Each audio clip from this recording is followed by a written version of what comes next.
Welcome to the Gargoyle instructional video. In this video, I'm going to go over the primary steps on how to create your gargoyle. First, we need to discuss the tools.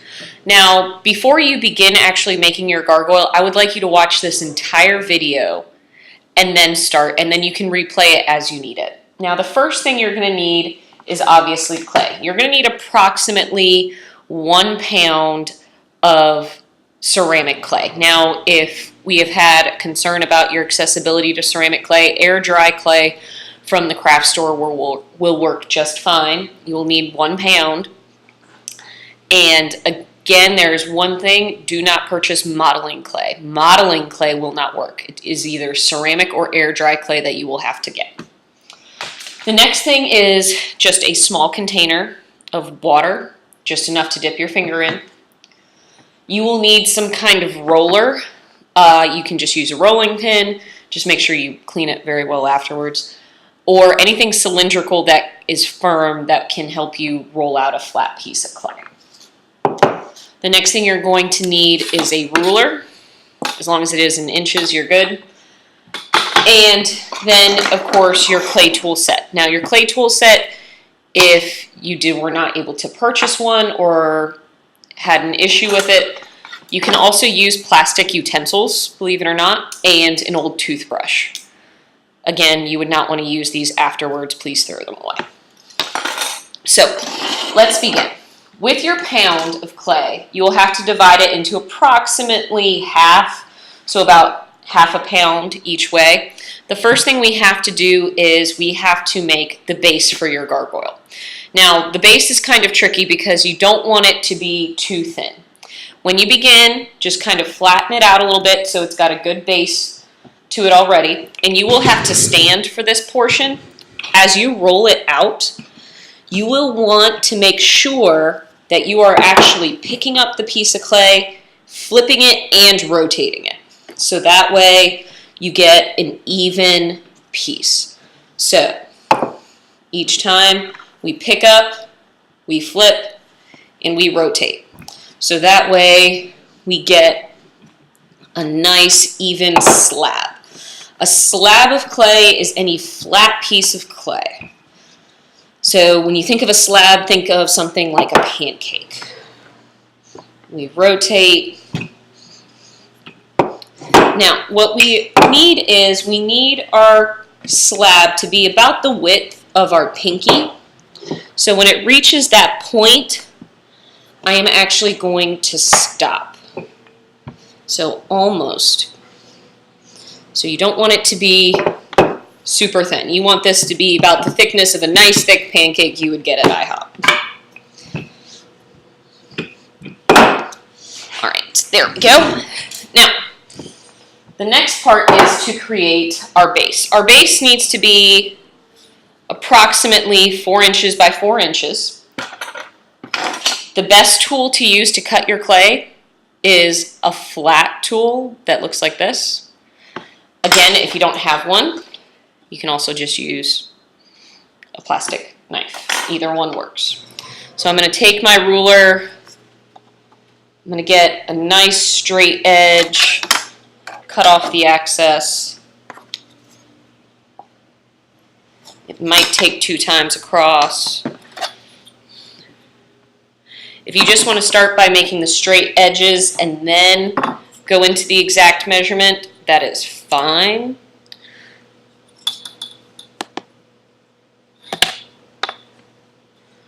So we're going to go to 4 inches.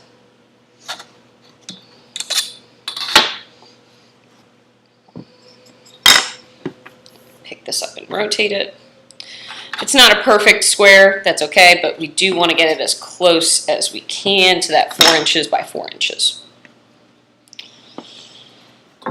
So, what I like to do is take my finger, smooth out the edges just a little bit with some of that water, so that way we have a nice crisp square. Now for the next part, if you want to cover this up with a wet paper towel, that would be fine, but it should last. So we're going to take our slab, which is our base, and we're going to set it off to the side. And what we're going to do is we're going to pick up our second half. With your second half, what I recommend doing is actually tearing it in half so you have about 1/4 of a pound. And between your hands, you want to form a sphere. It does not need to be a perfect sphere. It just needs to be about as close as you can get. Now, this sphere should be, I would say, about the size of a tennis ball, maybe a little smaller. Now, when you get pretty close, again, it doesn't need to be perfect. Mine has some ridges in it. If you want to, you can smooth them out. You do not have to by any means.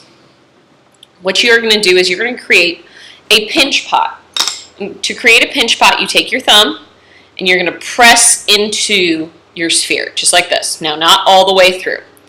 And once you have done that, you are going to take your hands and you are going to pinch across. I like to call it a duck, kind of like you're going quack, quack with your hands. And you pinch around, and this is going to create an opening. And when the opening gets big enough, you can use both fingers. And it's going to create almost like a small bowl. This is a pinch pot. If you remember, maybe in kindergarten, you might have made one that you brought home that you were kind of like, what is this thing? That's the same principle. So as you open it up, you're going to notice you get these tears. You can patch them up with just by smoothing them through with your fingers. That is perfectly fine. Now when you turn it over, you're going to notice it's not a perfect dome by any means. So what I am going to do is I'm going to take my fingers, just a little bit of water, not a lot, just so they're damp, and I'm going to start smoothing around my sphere, my half sphere, my dome, so that way my edges are nice and clean.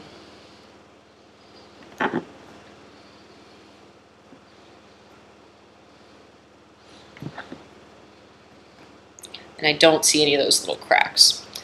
This is kind of an important step because you do want your piece to have a very finished look. And before we attach it to the base, it's easier to do it now than it is afterwards. So the dome, this is what will become my gargoyle's face. Remember, we're only making the face of the gargoyle, we're not doing the entire body. So the tricky part next is joining the face of the gargoyle to the base, so that way we can start. You position your pinch pot on your base. You can center it if you'd like.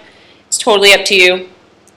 Once it's positioned correctly, you take another tool. You can use, again, plastic knife or the pointed slice, and you gently drag it around the edge of the gargoyle's head. You are not cutting through the slab. So when I lift this up, I can see that I have traced the edge. Now this next part is very important. This next part is called scoring. Scoring allows us to join two pieces of clay. My favorite tool to score with is a fork because it goes very quickly. What I'm going to do is, along that line that I made with my pointed edge, I'm going to scratch into the clay. And some of my friends like to call this a messy hashtag, because what you're doing is you are crisscrossing two sets of lines. Again, you do not want to cut through the clay, you are just scratching into the clay. And if you see, I have that texture. So I'm going to do that to the base and actually to the edge of the pinch pot as well. Now, you can do that with the fork or you can do it with the pointed tool. The fork goes a little bit faster because you have more edges, so I like to use the fork. So this method is called scoring, and what scoring allows is it allows for the two pieces of clay to become one piece of clay. Now, the next part is going to be slip. Slip is actually very easy. Slip is just taking a wet finger and running a little bit of moisture along the edges, or I'm sorry, not the edges, your scores. I do that on both surfaces. And now I'm going to firmly press them together. When I do this, what I'm doing is I'm creating two textures that just kind of interlock like that. Now, this does not alone guarantee that my two pieces will stay together. The next part is very important. The next part is called welding. Welding is best done with a tool with a flat edge. If you take your tool and you smooth the edges to join the two pieces together, you will create one finished piece. You can do that with either the edge tool, or if you're fortunate enough to have small fingers and you can do it with your finger, that works as well. Myself, personally, I have to use a tool. So I'm going to go all the way around and make sure that my two pieces are now smooth together. And this is called welding. This process is called welding. And you have to do these three steps, so score, slip, and weld, anytime you join two pieces of clay together. So I'm going to continue all the way around. Now, to smooth out these rough edges, the best thing to do is to take your wet finger, again, wet, not soaking wet, don't pour water all over it, and smooth out your edges.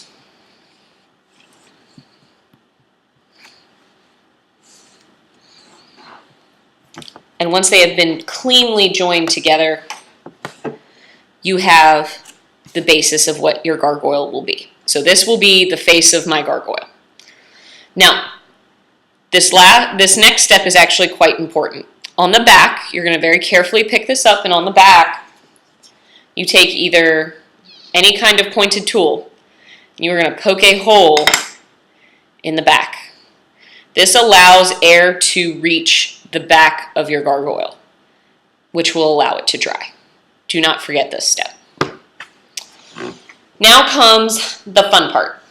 Adding the details to your gargoyle depends on the design you have chosen for your gargoyle.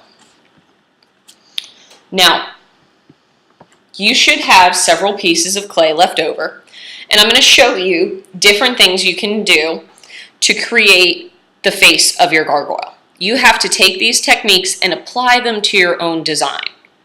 There is no one size fits all because we're all creating different designs. The first thing I would like to show you how to do is to incise. Incise is when you take your pointed tool and you can press into the clay to create lines or textures. So if, say, my gargoyle was to have whiskers or gills, if, say, I was going for more of an aquatic theme, I could cut or incise my design into my gargoyle. The nice part about incising, if you don't like what you did, you just take your finger with a little bit of water and you can erase. Now be very cautious when you incise because you do not want to cut through the clay. Now, the next technique you can also use is what I like to call spheres. So if you take a small piece of clay, and let's say you want to make the eyes for your gargoyle, you can take the small sphere, and just like we've done before, we have to score. So that's where we scratch in, or messy hashtag, and then slip with just a little bit of water, and then firmly press it together, and then weld it on.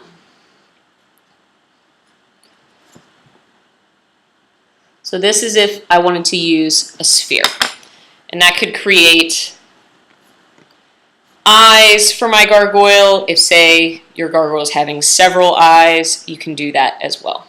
The next one is a coil. A coil is exactly what it sounds like. It's a rolled piece of clay. This is really good for things like teeth, horns, fangs, things like that.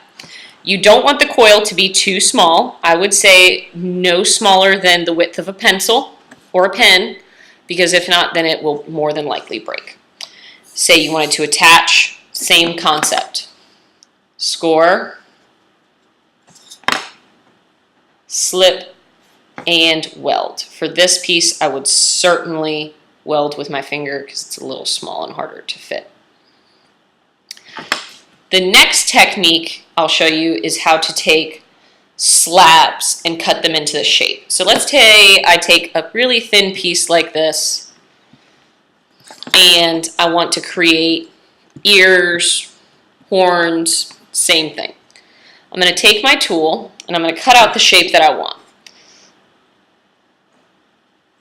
So this would be, say, if I was going for a more animal theme and I wanted ears. Again, I would score, slip, and weld. Now, these techniques I've shown you are not creating a final product. That final product is up to you. Obviously, my piece is not done. What you will do is you want to focus on the head of your gargoyle. So the techniques we discussed were in size, where I can cut into the clay, spheres, where I can slip, score, and weld a sphere on to create things like eyes or any other bodily appendage, coils, so small pieces that are, remember, about the width of a pencil or a pen, and then cutting small slabs to create flat shapes. All of these techniques need to be applied appropriately in order for your gargoyle to stay together. Joining the clay is very important. Oftentimes people ask if we can also use these techniques along the edges. The answer is yes, there's no limitation to that. Please feel free to add extra details around the edge of your gargoyle on the base. If you have any questions, please remember to contact me and we will further discuss your project during our individual conferences. Thank you.